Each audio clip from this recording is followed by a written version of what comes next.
The sirens of the Cold War first howl in Washington in March 1947. A president once seen as a caretaker speaks with a voice that sounds like steel. The House chamber hums, pencils scrape, the air smells of paper dust and hot lamps. Harry S. Truman tells the room what many think but few dare to say.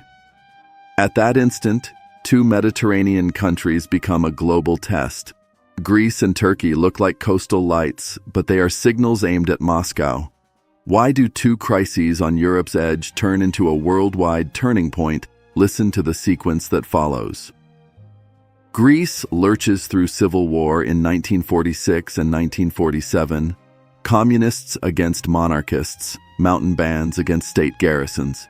Britain's treasury is empty, and on 21st February 1947, London announces it can no longer carry Athens. Turkey feels pressure at the Bosporus and the Dardanelles, the narrow valves between the Black Sea and the Mediterranean. Since 1946, the Soviet Union has pressed for a new regime over the straits and a voice in their control. Washington sees a vacuum forming and knows that vacuums in geopolitics invite whoever moves first. The actor who answers first tunes the room to his key. Truman shapes a doctrine cut not from poetry, but from budget lines and logistics. $400 million for Greece and Turkey, debated in March and approved in May 1947, with advisors, equipment, and political cover attached. In Athens, American officers arrive like meticulous watchmakers trying to restart a frayed mechanism. In Ankara, generals and diplomats sense an invisible hand tightening the grip on the Mediterranean wheel. Is this only aid or already the measurement of a new world order? Follow the logic of the policy. The speech of 12th March 1947 draws a line later called Containment. Not a grand offensive, but a patient dam meant to raise the costs of any Soviet advance into unstable ground. George F. Kennan's 1946 memoranda provide the frame, yet Truman pours concrete and steel into it. Words become votes, votes become shipping manifests, training missions, and ballot observers. The Mediterranean turns into an amplifier for a message actually directed northward.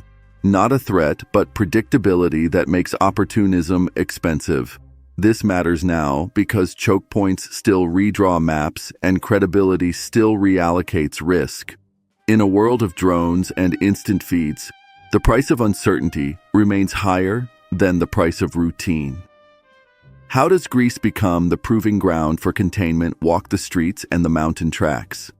The American mission sends food, penicillin, and technical parts into cities that still smell of smoke. Military trainers rebuild units that can restore the state's lost rhythm. Field radios crackle in night outposts while village elders reopen the ritual of voting. In Thessaloniki, cranes cough and swing pallets of tools while clerks stamp serial numbers under morning light. Between 1947 and 1949, communist guerrillas are pressed toward the borders with Albania and Yugoslavia. Weapons help, but the decisive change is the return of signals along regular lines of life. Electric power stabilizes, rail schedules harden, pay ledgers align with deliveries, and the extraordinary yields to routine. Stability is not the absence of violence, it is the victory of procedures over improvisation. Why does Turkey appear less as a battlefield than as a searchlight? Look at the straits and their echo.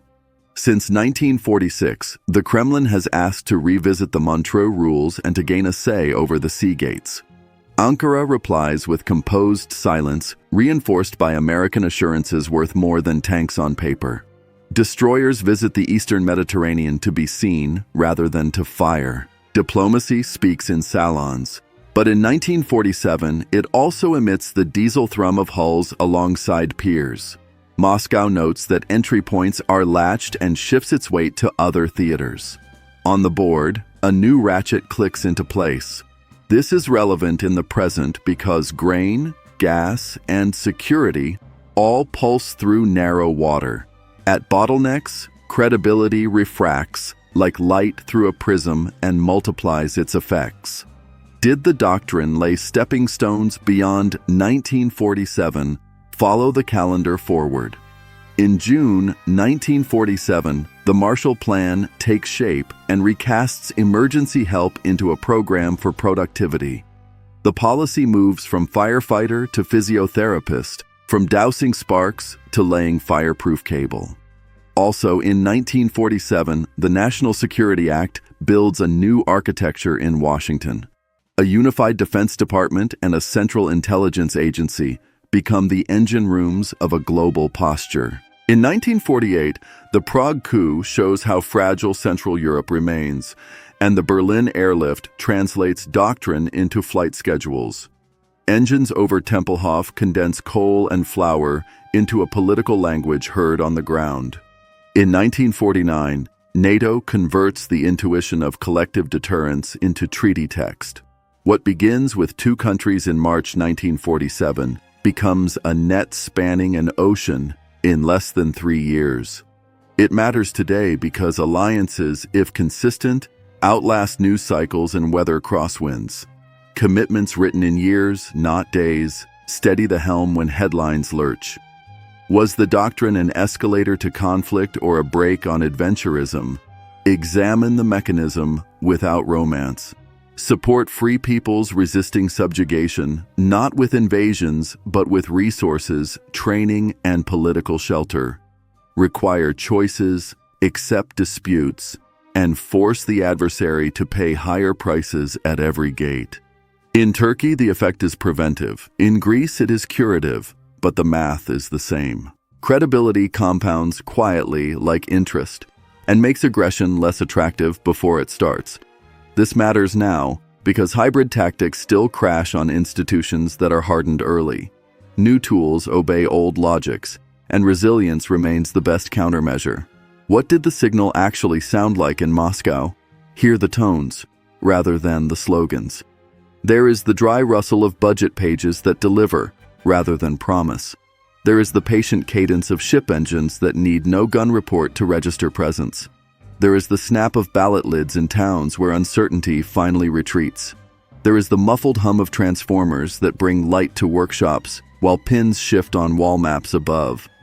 Nothing about this looks like a parade, which is why it lasts. Routine is the hardest currency in statecraft and the most expensive for an opponent to counterfeit. It matters now because strategy is time discipline disguised as policy. The side that keeps rhythm writes the measure others must play. Were there errors and uncomfortable costs along the way? Trace the price without evasion. Every tie to far conflicts risks overreach and moral ambiguity. Not every recipient of aid honored liberal ideals, and not every tranche was perfectly aimed. Yet the strategic core held steady across shocks. Keep tipping states in the game before they become playthings, and deny openings at narrow gates. In Greece, daily life slowly normalizes, and the international communist movement loses a symbolic post. In Turkey, sovereignty over the straits firms, and the Black Sea remains a bowl with limited valves.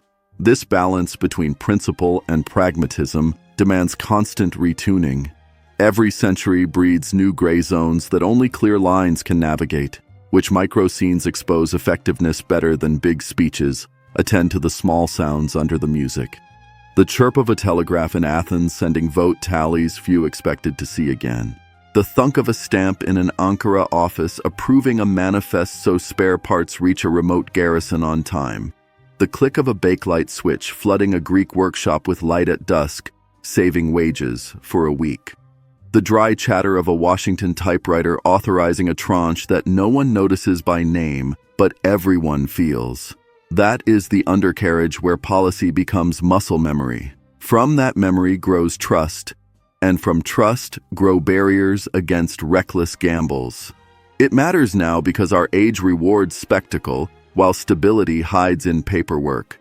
The quiet gears still decide whether storms pass or linger. How did the doctrine lash together the Mediterranean, Central Europe, and the Atlantic, follow the chain link by link? Greece and Turkey are the first links, the Marshall Plan, the cross brace, the Berlin Airlift, the load test, and NATO, the knot. Each responds to pressure at another point, so force disperses into the network instead of erupting at a single seam. Soviet planners discovered that pushes at choke points trigger cascades across a maturing alliance system. Costs and risks climb step by step while the payoff dwindles. Thus, the Mediterranean stays open but not unguarded.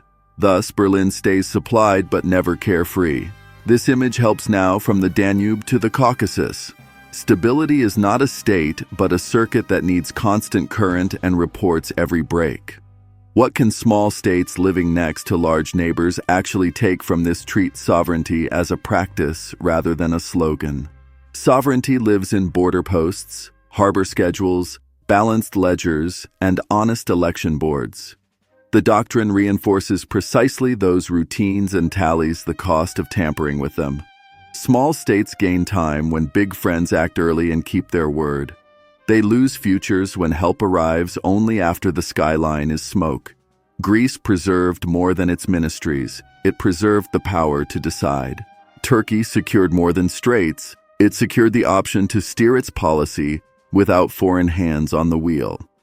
This matters now because self-determination without structure is a promise without infrastructure.